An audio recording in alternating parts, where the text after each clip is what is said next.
दोस्तों ये मत समझना कि आपकी प्रॉपर्टी के ऊपर, आपकी संपत्ति के ऊपर पिछले 13 साल से कब्जा है और आपका वो कब्जा नहीं हटेगा, यानी कि आपकी संपत्ति से वो कब्जा नहीं हटेगा और आपको कोई भी मुआवजा नहीं मिलेगा। यहाँ पे बिल्कुल आपका कब्जा भी हटेगा। 12 साल नहीं, यहाँ पे 13 साल के कब्जे की मैं बात कर रहा हूँ, यानी कि प्रतिकूल कब्जे की यहाँ पे मैं बात कर रहा हूँ।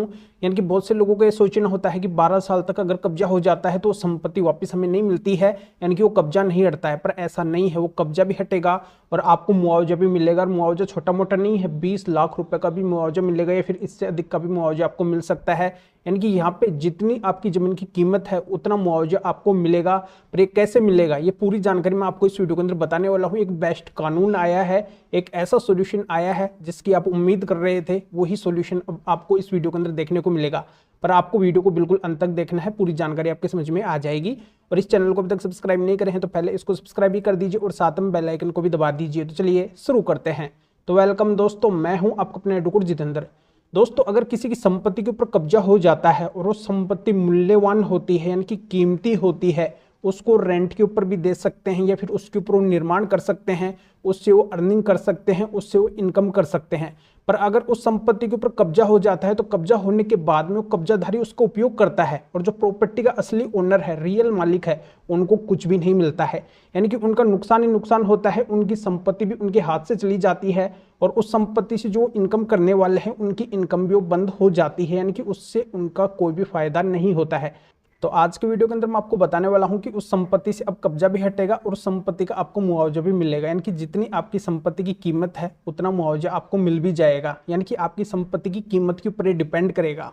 तो दोस्तों ये सोच अब आपके दिमाग से निकाल दो, यानी कि अगर कोई कब्जाधारी किसी आपकी संपत्ति के ऊपर 12 साल तक बैठा है और वो प्रतिकूल कब्जे के आधार पे उस संपत्ति का मालिक बन जाएगा, तो ये इतना आसान नहीं है, क्योंकि प्रतिकूल कब्जे की बहुत सारी शर्तें होती है। उन सारी शर्तों को उसको पूरा करना पड़ता है, फॉलो करना पड़ता है, तभी जाके वो कब्जाधारी मालिकाना हक ले सकता है। अन्यथा मालिकाना हक मिलना इतना आसान नहीं है, यानी कि बहुत ही डिफिकल्ट है, बहुत ही हार्ड है, इतनी आसानी से मिलता नहीं है। जैसा अपन सोचते हैं कि 12 साल तक कब्जा है तभी वो मालिक बन जाएगा, पर ऐसा यहाँ पे आसान नहीं है।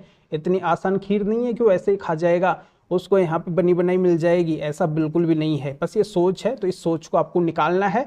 यानी कि यहाँ पे अगर 12 साल से ऊपर का कब्जा है तो वो कब्जा भी हट सकता है, क्योंकि अगर वो कब्जाधारी प्रतिकूल कब्जे की शर्तों को पूरा नहीं करता है। सूट फॉर पोजेशन फाइल करो, फायदा मिल जाएगा। प्रतिकूल कब्जे की शर्तों को पूरा नहीं करेगा, मालिक बिल्कुल भी नहीं बनेगा।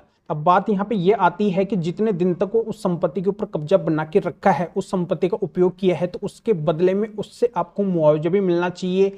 तो ये मुआवजा आपको कैसे मिलेगा, ये नुकसानी दर आपको कैसे मिलेगी, देखो यहाँ पे मैं क्लियर कर देता हूँ कि जब आपकी संपत्ति से कब्जा हट जाए और उसका डॉक्यूमेंट्स आपके हाथ में आ जाए, वो संपत्ति आपकी हो जाए, तो ये प्रूफ हो जाएगा कि ये फलाना व्यक्ति है जो आपकी संपत्ति के ऊपर कब्जा कर रखा था और उससे नुकसानी दर की भरपाई आपको करनी है, उससे आपको मुआवजा लेना है। तो जो भी डॉक्यूमेंट्स आपके पास में हैं उसके आधार पे जो आपके डिस्ट्रिक्ट के डीएम है, कलेक्टर है या भू राजस्व न्यायालय है, वहाँ पे आपको एक एप्लीकेशन लगाना है नुकसानी दर की भरपाई के लिए, मुआवजे की भरपाई के लिए। और इससे क्या होगा कि वहाँ पे आपकी प्रक्रिया चलेगी, पूरा सब कुछ देखा जाएगा और जो आपकी जमीन की कीमत है उसका कम से कम 5% या फिर अधिकतम और भी मिल सकता है, इतना नुकसानी दर आपको मिलेगा।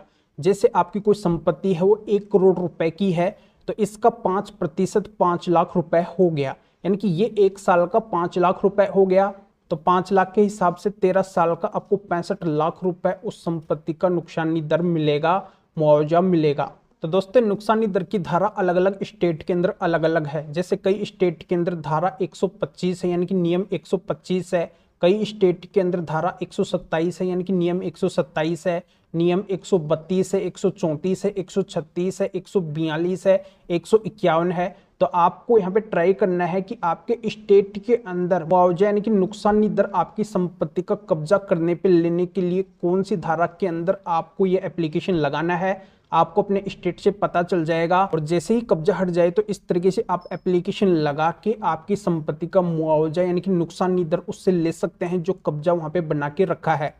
तो दोस्तों बहुत ही अच्छा प्रोसीजर है इस मैटर में। अगर आप मेरे से अधिक जानकारी लेना चाहते हैं या फिर और आपकी किसी भी तरीके की कोई भी कानूनी समस्या है उस मैटर में अगर आप मेरे से जानकारी लेना चाहते हैं तो व्हाट्सएप पे मैसेज कीजिए, अपॉइंटमेंट बुक करवाइए।